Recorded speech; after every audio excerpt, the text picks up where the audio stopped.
Olá pessoal, bem-vindo e bem-vinda ao canal Amu Invest. HCTR11, vale a pena? Venha saber.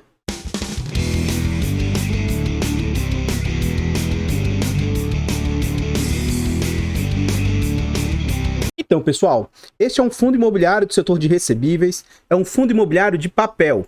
Ele foi lançado no mês 7 de 2019, é um fundo de base de R$100, Hectare é a gestora, ele é de títulos e valores imobiliários e ele possui uma liquidez altíssima, ele negocia em média mais de 6 milhões por dia. Esse é um fundo para investidores em geral, ele possui nota 4 de 5 lá no site e ele faz parte do IFIX com mais de 2%. Além disso, ele conta com mais de 22 milhões de cotas. Em termos de PVP, esse fundo está sendo negociado a um PVP de 0,73. Isso significa que atualmente ele está sendo negociado com 27% de desconto. Ele tem um patrimônio atual de 2 bilhões 662 milhões e o mercado está aceitando pagar 1 bilhão 948 milhões. Então o que a gente observa? Ele é um fundo de base R$100, cuja cota hoje vale R$120 e o mercado está aceitando pagar R$88. Tendo janeiro como referência, esse é um fundo que conta com mais de 211 mil cotistas. Nesse slide aqui a gente vê o quanto o fundo está negociando atualmente. Então, atualmente, ele está negociando a 88,21, mínima de 86 e máxima de 124, tudo isso no último ano. Ou seja, ele está orbitando bem mais próximo da sua mínima do que das máximas. Eu vou traçar aqui a linha dos R$120, que é o VP teórico do fundo, para a gente ver como que ele vem se comportando. Então, o que a gente consegue observar? Esse fundo foi lançado no final de 2019, momento em que o mercado estava bem eufórico. Então, da data do seu lançamento, ele começou a ser negociado ali a R$115. Nos idos de 2019, final de 2019, ele já estava R$140, R$170. Olha quanto esse fundo chegou a ser negociado com ágio. E aí, próximo da situação pandêmica, o fundo sai de R$120, sendo negociado ali na faixa de mais ou menos R$90. Rapidamente o fundo se recupera e volta a ser negociado de novo com muito ágio, chegando a atingir ali R$160, R$150 por muitas vezes. E aí, mais ou menos do mês 7 de 2021 até mais ou menos abril de 2022, o fundo vem numa queda. Primeiro cai para o seu VP e fica lateralizado. E aí em abril de 2022 ocorre o evento que eu sempre chamava nos vídeos aqui de fofoquinha HCTR. Inclusive, recentemente, teve uma polêmica envolvendo tanto o HCTR quanto a Suno, que tem a ver com essa fofoquinha. Qualquer coisa, você pode procurar aqui no canal. O título do vídeo que eu fiz é Briga de Gigantes. Você vai entender melhor o que vem a ser essa fofoquinha HCTR. Então, note o que aconteceu na época.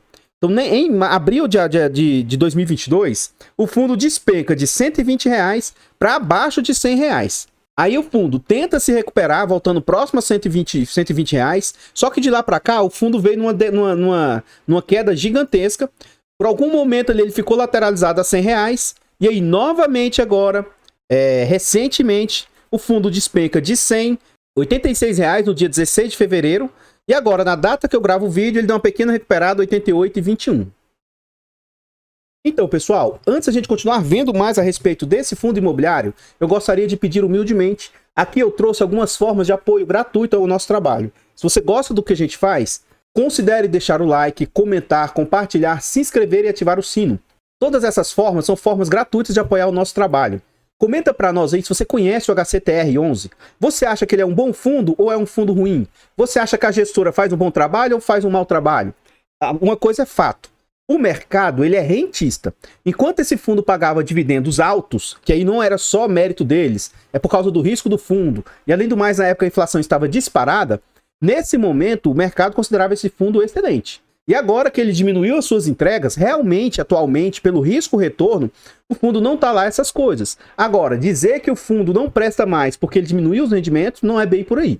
Então, eu tenho visto muita gente, às vezes, muitas pessoas no comentário falando que o fundo não presta, que a gestora não presta, mas espera aí.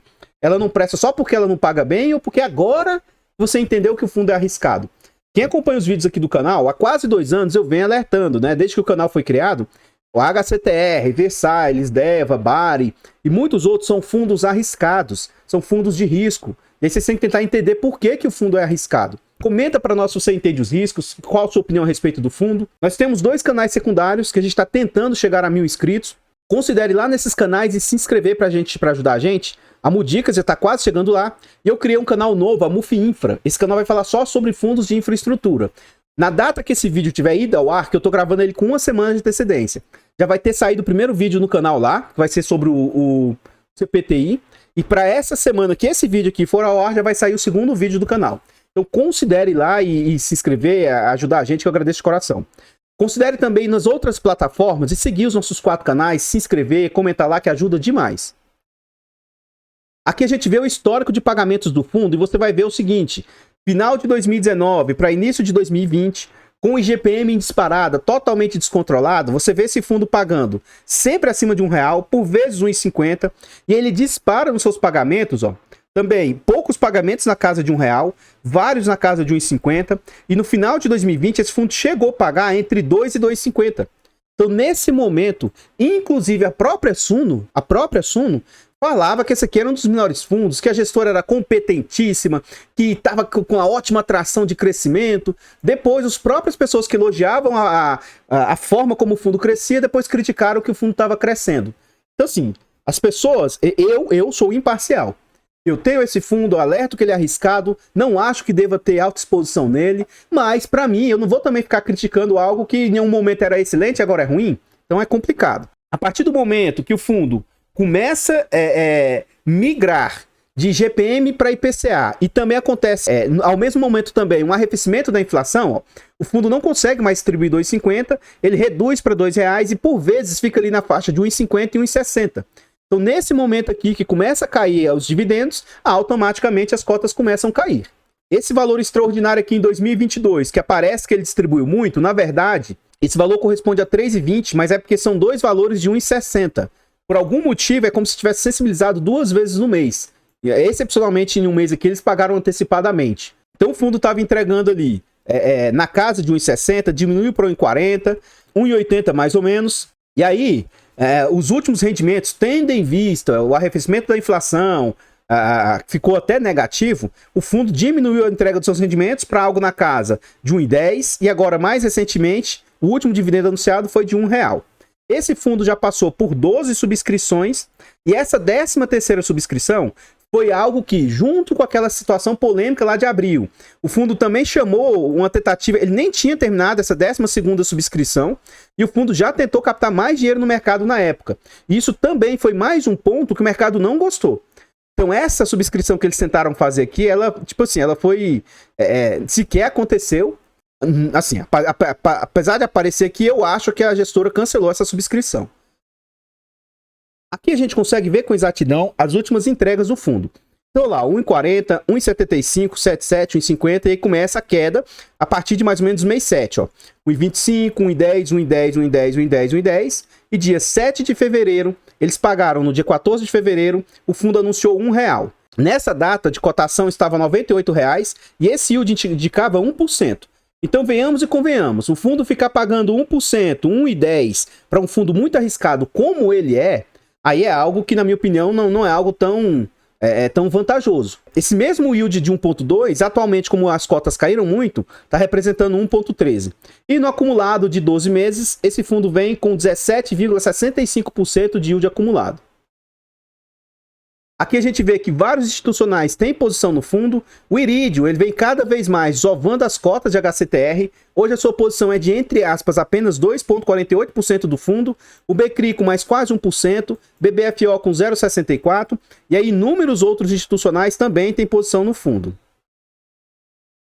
Então, pessoal, antes a gente continuar vendo mais a respeito desse fundo imobiliário, aqui eu tenho forma de apoio financeiro ao nosso trabalho. Se você gosta do que a gente faz e quiser apoiar, considere fazer uma doação para o Pix do canal de qualquer valor. amuinvest@gmail.com, qualquer doação é muito, muito bem-vinda. Obrigado a todos vocês que colaboram. Considere também se tornar membro dos nossos canais, a Mufiagro e a Muinvest. Eles têm um clube de membros lá, a partir de 10 centavinhos por dia, R$ 2,99 por mês. Acho que é um valor baratinho, mas que para o canal faz muita diferença. Tornando-se membro, você, além de nos ajudar, vocês ainda têm acesso antecipado a vídeos. Novamente, esse vídeo está sendo gravado com mais de uma semana de antecedência.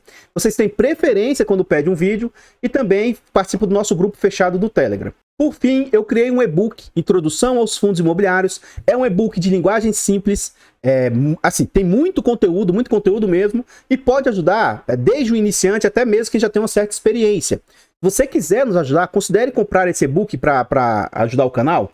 É um valor bem baratinho, bem acessível, mas que para o canal pode fazer muita diferença. Provavelmente, quando esse vídeo for ao ar, já vai ter encerrado fevereiro, né? Já vai ser em março. Para março, ainda vai ter desconto com o cupom AMU10, vai ter 10% de desconto aí para quem adquirir o fundo. E quem é membro vai ter um desconto bem maior para quem quiser ajudar o canal aí. Me chama no privado que eu forneço o desconto exclusivo para membros. Aqui a gente já está dentro do relatório gerencial. Geralmente eu não faço leitura do relatório inteiro. Mas tendo em vista as polêmicas envolvendo o fundo, eu vou fazer questão de assim, o que for importante ler por completo. E aí o que for aquelas informações que geralmente eu pulo, eu vou continuar pulando também. Sobre compras, vendas, isso aí, eu não acho que caiba a mim aqui ficar lendo as movimentações do fundo. Então ele fala, ó, outra coisa, esse relatório aqui ele foi divulgado no dia 31 de janeiro, mas ele é referente a dezembro. E nós já estamos no final, eu estou gravando esse vídeo no final de fevereiro, e eles ainda não soltaram um novo relatório. Então, nesse ponto, para mim, o fundo está deixando a desejar, deveria trazer os relatórios de forma mais rápida. Ele fala que no dia 6 de janeiro, o fundo anunciou uma distribuição de 1,10. Note que a última já foi de R$1, né? Então tá bem defasado. O que representa um yield de 0,91 em relação à cota e de 1,10 em relação ao valor que ele estava sendo praticado no mercado. O resultado foi impactado positivamente pela retomada do IPCA. Agora já teve IPCA positivo. Então, 0,59 em outubro e 0,41 em novembro. O indexador de 91% da carteira de recebíveis é IPCA. Hoje, 100% dos CRIs tem proteção contra a deflação, ou seja, em cenário de variação negativa, o índice e o resultado de correção dos papéis se limita a zero. E praticamente 100% das operações, com exceção do BWIC e o I2, são corrigidos com defasagem de 2 meses. Portanto, quando for anunciada a deflação de julho, o impacto na correção dos ativos e, consequentemente, os resultados do fundo seria observado apenas na competência de setembro. Continuando, devido a esse cenário, a Apple optou-se por uma estratégia mais conservadora de antecipar a redução dos dividendos em agosto e utilizar a reserva de lucro nos demais meses de forma a manter uma distribuição estável de 1,10 e assim contrabalancear os efeitos da deflação no resultado. Este mês, a fim de manter a distribuição no mesmo patamar, o fundo utilizou 13 centavos da reserva de lucros, uma queda de 97% em comparação com o utilizado no mês anterior. Espera-se a retomada do IPCA afete positivamente o fluxo de recebimentos. Em dezembro, o fundo fez compras, então sobre isso aqui eu não vou comentar. Ele fez vendas e ele fala, por fim, no demonstrativo de resultado de exercício, quando se fala de FIIs, o que eles receberam? HCHG, 971 mil, RBHY, 464 mil e o HREC, 189 mil. A partir deste mês foi aberto o segmento anteriormente classificado como corporativo, que abrange 50% dos CRIs, de acordo com o setor de atuação de cada companhia. Continuando, ele fala, o Fundo Serra Verde foi constituído com o intuito de ser uma plataforma para projetos de multipropriedade em distintos estágios de maturação, englobando desde a concepção do conceito, passando pelo desenvolvimento, a construção, comercialização e operação. Os projetos investidos estão dentro do guarda-chuva da holding Gramado, responsável pela gestão desses projetos e na alocação do capital de acordo com as expectativas futuras de retorno. Continuando, ele fala que a companhia direciona o capital proveniente das vendas das cotas para lançamentos, obras, distribuição de dividendos, visando maximizar o retorno aos investidores e remunerar o capital investido. Não há, portanto, uma regra de distribuição de dividendos mês a mês. Então, eles estão tentando justificar por que eles não estão distribuindo todos os meses. Dessa forma, a nossa equipe mantém um acompanhamento próximo da performance de vendas, status das obras, saúde financeira e etc. Em novembro, os empreendimentos Gramado Parque apresentaram aumento de 50% nas vendas líquidas, em relação ao mês anterior, o que totalizou 26 milhões aí, resultando no VGV líquido de 344 milhões aí em 2022, crescimento de 32% em comparação com o mesmo período de 2021. Aqui o tão polêmico, né, que volta e meia o pessoal fica falando, no XBXO11, fundo que investe no shopping Nova Feira da Madrugada, a equipe de gestão, juntamente com a equipe de gestão da Hectare, seguem próximos à nova diretoria, acompanhando a implementação das diversas estratégias traçadas ao longo do segundo semestre. Dentre outras, aqui quais são os planejamentos que eles estão fazendo? 1. Desenvolver o shopping e aumentar continuamente a eficiência da operação. 2. atrair novos lojistas para a alocação dos espaços. 3. Capacitação dos atuais lojistas e disponibilização de alternativas que auxiliem seu comércio. 4. Atrair maior fluxo de consumidores no complexo. E ele fala que o fluxo de pessoas segue aumentando gradativamente à medida que a ocupação do shopping cresce e novos lojistas iniciam suas operações. Em dezembro de 2022, a ocupação do Boulevard, principal acesso do empreendimento, atingiu 90% e o pavimento térreo 89%. A crescente ocupação desses dois ambientes tende a atrair um fluxo maior de público e acaba refletindo também em uma maior atratividade dos boxes nos andares superiores pela maior movimentação no complexo, além de ajudar também na divulgação do shopping e cada vez mais pessoas passarem a considerar a Feira da Madrugada em suas rotas de compras. A receita de aluguel fechou o mês com 4,4 milhões, crescimento de 15% em relação a novembro de 2022, influenciada principalmente pelo maior número de parcelas pagas. O fluxo de ônibus, vans, carros segue crescendo gradativamente mês a mês. Em dezembro de 2022, devido à sazonalidade positiva das compras, o fluxo total de veículo foi de quase 24 mil, um saldo expressivo de 104% em relação ao mês anterior, o que representa um crescimento composto de 19% ao mês desde julho de 2022. Reestruturação do CRI Loteamento Goiás. No mês foi aprovada a reestruturação do CRI. Essa reestruturação se deu devido à piora do cenário econômico, com o aumento da inadimplência da carteira de recebíveis nos loteamentos que lastreou a operação, em conjunto com o impacto da alta do IGPM, Índice de Correção do Saldo Devedor, que levou a um aumento de aproximadamente 40% no saldo devedor da operação, mesmo com os pagamentos sendo realizados anteriormente. Olha os impactos que a inflação causa nas atividades, dos devedores, levando a um desenquadramento dos covenants financeiros da operação. Essa reestruturação, definida em assembleia, onde participaram todos os investidores do CRI, essa reestruturação deliberou alguns temas conforme detalhados. Aumento do prazo da operação em 56 meses, alteração da taxa de GPM mais 9 para pré de 10%. Então isso aqui é complicado, hein? Porque IGPM mais 9, vamos supor que o IGPM do período fosse de 6, 4, 7%, para travar em 10%, né? Enfim. Mantido o saldo devedor, toda a correção acumulada de GPM no período. A reestruturação da operação aprovada teve como objetivo criar condições necessárias para que a companhia tenha maior disponibilidade de caixa para poder renegociar e destratar os mutuários inadimplentes e revender os lotes para recuperação dos indicadores da carteira. Vale ressaltar ainda que a operação esteja formalmente adimplente, entendemos que ocorreu uma piora do risco de crédito. A exposição total do HCTR nesse CRI é baixa e representa aproximadamente 2% do patrimônio do fundo. Nesse slide aqui a gente vê sobre a DRE do fundo. O fundo cobra de taxa 0,21 de administração, mais 0,99 de gestão, que dá mais ou menos 1,20, e ainda cobra performance. E é isso aqui. Em todos os fundos que eu faço vídeo, seja Fiagro, seja fundos que eu tenho, fundos que eu não tenho, essa taxa de 10% de performance do que exceder 100% do CDI, para mim é totalmente injusta, tá? Eu não acho isso justo, 100% do CDI.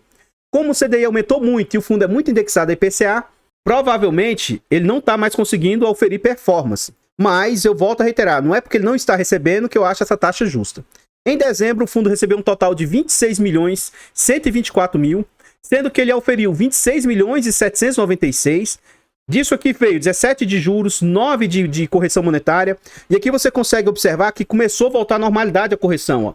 9, 8, 100 mil, 80 mil, 3 milhões e agora voltou a 9 milhões. Então, a correção monetária voltou a impactar positivamente o fundo. Algum prêmio aqui que eu não sei dizer bem o que é isso, 242 mil, e não teve giros. E na parte de FIIs, os dividendos representaram 1.625.000 e eles fizeram venda com prejuízo. Eles tiveram um prejuízo de 2.566.000 de FIIs. Geraram com prejuízo. Além disso, do dinheiro parado em caixa, 268.000 gerou. Por isso que ele teve um resultado de 26.124.000, apesar de aqui ter sido 26.790 e pouco. Então, reduziu aqui justamente por causa desse prejuízo gerado no período. As taxas cobradas pela gestora no período foram de 1.961.000. E aí praticamente tudo foi para o bolso da gestão. Somente 40.000 foi para outras despesas. E aí, o que ele falou lá atrás, ó, o fundo vinha fazendo reserva em julho, fez reserva em agosto, setembro, outubro e novembro, o fundo comeu bastante a reserva que ele tinha. E agora, em dezembro, ele comeu, entre aspas, ó, de 4 milhões que ele estava gastando, ele gastou, entre aspas, apenas 130.000. Então pode ser que mais alguns meses o fundo consiga começar a entregar um valor um pouco melhor aí de rendimentos. Vamos ver na prática agora o que essas despesas representam frente às receitas. Lembrando que para mim o máximo que eu me sinto confortável é 15% de taxa aí para gestão. Então vamos lá, ó. 1961, que eu vou arredondar para 1962, vezes 100, dividido por 26.124. Então em dezembro as despesas do fundo foram de 7,51%, abaixo dos 15 que eu reputo ser necessário aí, né? Ser o máximo que eu acho que me sinto confortável. Um ponto negativo da gestora é eles não trazerem aqui, ó, o acumulado dos últimos 12 meses. Seria muito legal se a gestora fosse transparente e dissesse para nós o que é o total que ele tem de reservas. Porque aqui, beleza, ele gastou, tá, mas qual que é o total de reservas? Ele tem reserva ou ele tá comendo caixa aqui para as reservas? Cadê esse total? Isso não fica claro, entende? Então falta da gestora uma certa transparência a mais. Nesse slide a gente vê a composição do portfólio, 78% é CRIs, 20% é FIIs e ele tem 0,8% em caixa.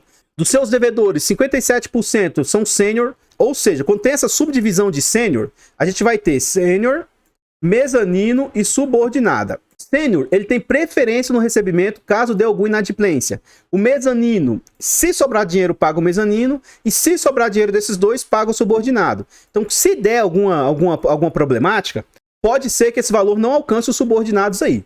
Então, o sênior tem preferência e depois o mezanino.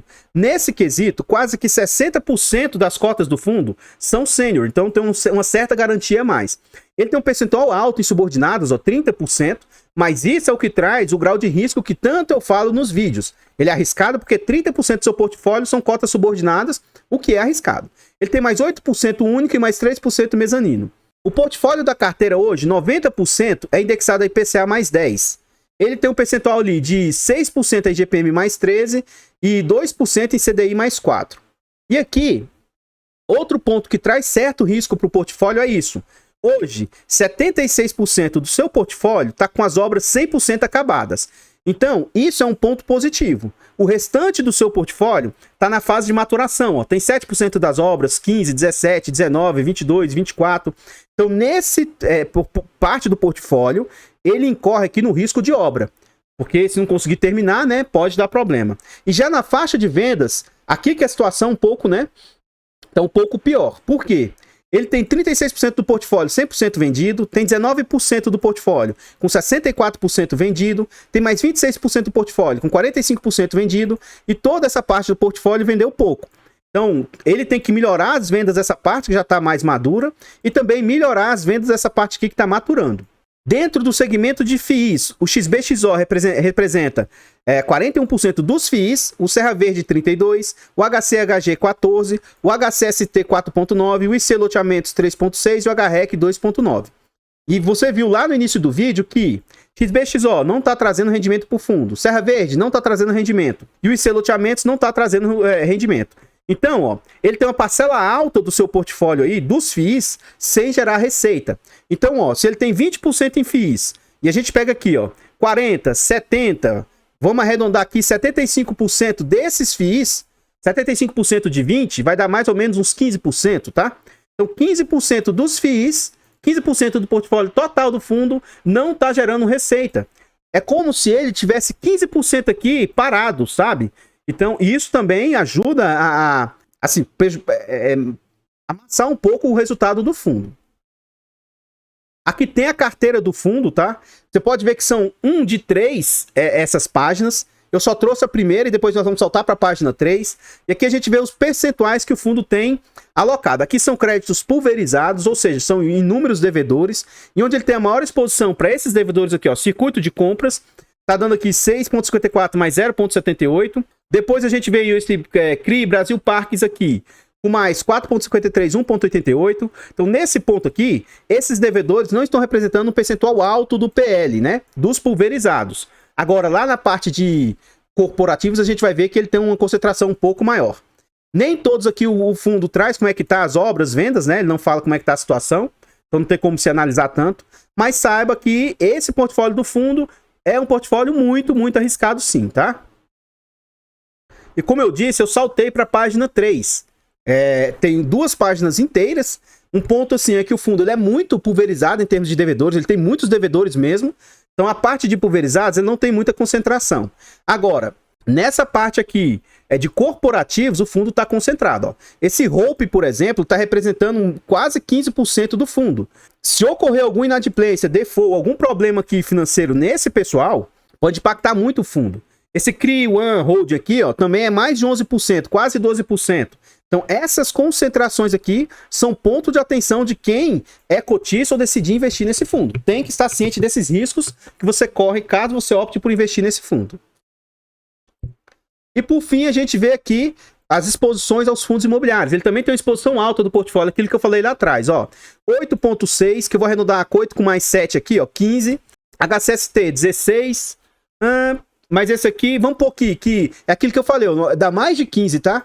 De 16 a 17% do portfólio não está gerando receita. Imagina, gente, 16 a 17% sem gerar resultado. Lógico que para o longo prazo, pode ser que o XBXDO entregue muito resultado. O Serra Verde já pagou rendimentos para o fundo, pode ser que ele destrave bastante valor. Pode ser que esses seloteamentos HCST destrave valor. Mas atualmente eles não estão trazendo receita para o fundo, tá? Então, para esse momento, isso aqui machuca um pouco as cotas do fundo. Vamos ver se para o futuro isso aqui destrava valor aí para o resultado do fundo. Então, pessoal, o que eu tinha para trazer a respeito do HCTR são somente essas informações. Por favor, considere colaborar nessa parte aqui de apoio financeiro. Se você quiser e puder, considere doar para o Pix canal qualquer quantia, qualquer valor que ajuda demais. Considere se tornar membro do nosso canal Amufiagro, Amuinvest. E considere adquirir o nosso e-book. O valor é bem baratinho. Com o cupom AMU10 até o final de março, você vai ter 10% de desconto na compra desse e-book. Então, se você quiser comprar, você vai ajudar bastante a gente. Considere também, se você já tem bastante experiência, comprar o e-book e presentear um amigo, um parente, tá? Agradeço a todos vocês que ajudam e colaboram de todas as formas. E nesse vídeo aqui, se você gosta do nosso trabalho, considere nos ajudar com essas formas gratuitas. Deixa o like, comenta, compartilha, se inscreva e ative o sino.